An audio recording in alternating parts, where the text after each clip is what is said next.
দেখেননি, সারাদিন ঘুম হয়নি, সারা রাত্রি ঘুমাতে পারেননি। নেপালের মানুষ মুখ্যমন্ত্রীকে ভোট দিয়ে, মমতা ব্যানার্জিকে ভোট দিয়ে মুখ্যমন্ত্রীর চেয়ারে বসায়নি। তাদের জন্য যদি ওনার ঘুম না হয়, তার যে মুর্শিদাবাদের মানুষ, যে মালদার মানুষ, যে নদিয়ার মানুষ, যে রাজ্যের মানুষ ভোট দিয়ে তাকে মুখ্যমন্ত্রীর চেয়ারে বসালো, সেই রাজ্যের মানুষ ক্ষতিগ্রস্ত হচ্ছে। তাদের জমি প্রতিনিয়ত গঙ্গাবাক্যে চলে যাচ্ছে, পদ্মাবাক্যে চলে যাচ্ছে। তাহলে তিনি কিভাবে শান্তির ঘুম ঘুমাচ্ছে?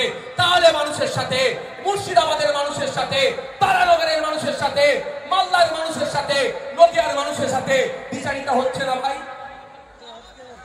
উনি নেপালের মানুষ, ওনাকে কোনোদিন ভোট দেয়নি,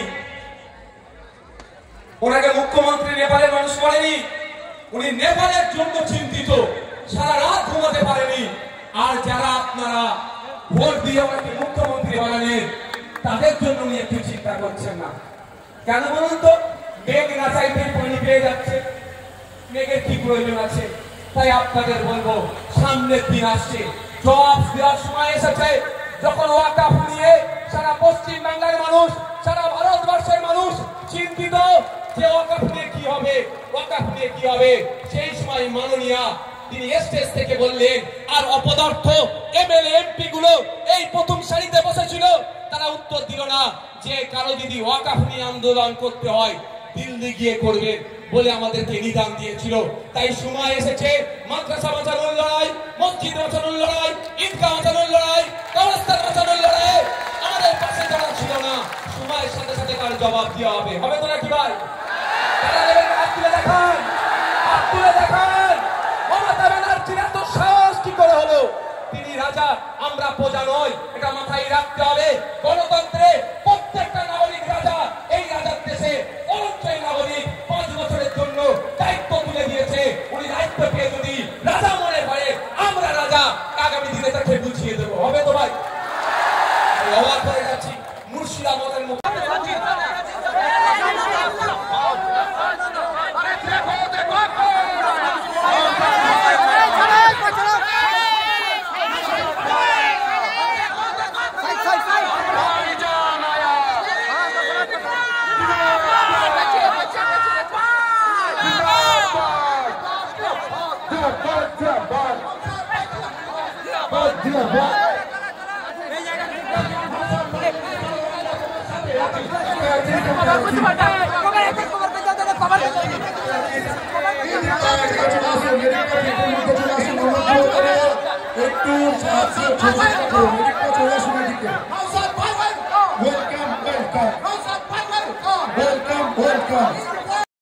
প্রতিনিয়ত মুর্শিদাবাদের মাটি কখনো গঙ্গায়, কখনো পদ্মাতে তলিয়ে যাচ্ছে।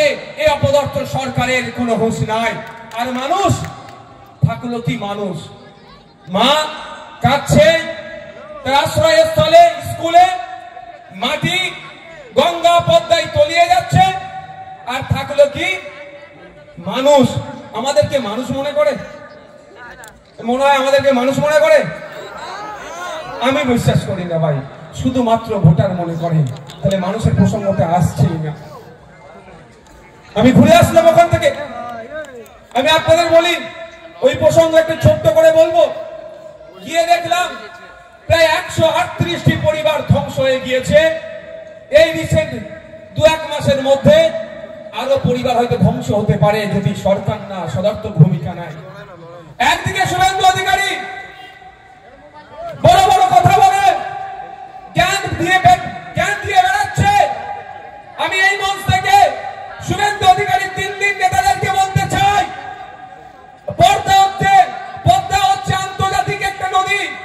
কেন আপনারা আন্তর্জাতিক নদীর যে স্ট্যাটাস আছে, নর্মস কন্ডিশন আছে, কেউ যদি এই নদী দ্বারা ক্ষতিগ্রস্ত হয় পুনর্বাসনের জন্য যে রুলস আছে, সেই রুলস অনুযায়ী এই 138টা পরিবার ক্ষতিপূরণ পাবে না।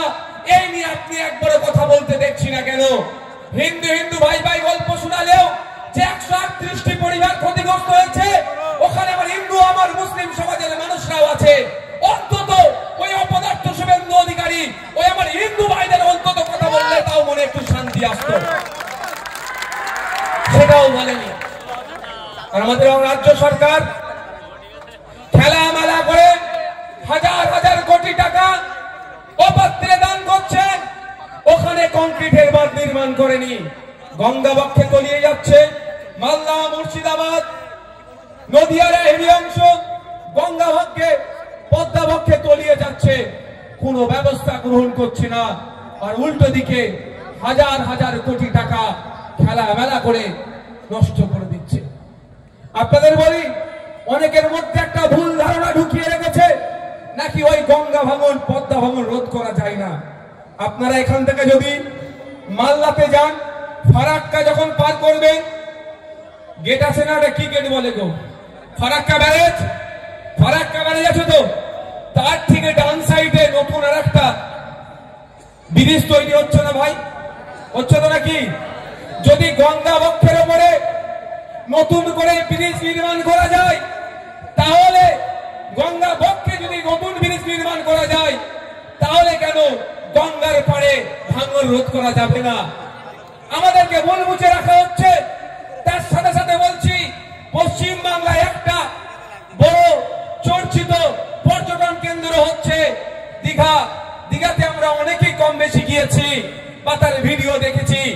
মাঝ সমুদ্র থেকে যেভাবে ঢেউ এসে পাড়ে আছড়ে পড়ছে, দীঘার কি পার ক্ষতিগ্রস্ত হয়েছে? একটু আওয়াজ দেবেন আপনারা। তাহলে যদি ঢেউ আছড়ে পড়লেও ক্ষতিগ্রস্ত না হয়, কারণটা কি? ওখানে কংক্রিটের বাঁধ নির্মাণ করেছে, বিজ্ঞানসম্মতভাবে বাঁধ নির্মাণ করেছে, বিজ্ঞানসম্মতভাবে বাঁধের রক্ষণাবেক্ষণ করছে বলে ওখানকার পাড় ধ্বংস হচ্ছে না, ওখানকার মানুষ ক্ষতিগ্রস্ত হচ্ছে না।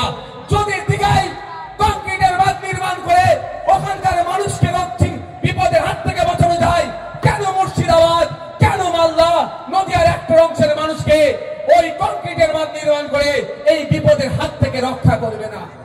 ভাবতে অবাক লাগছে।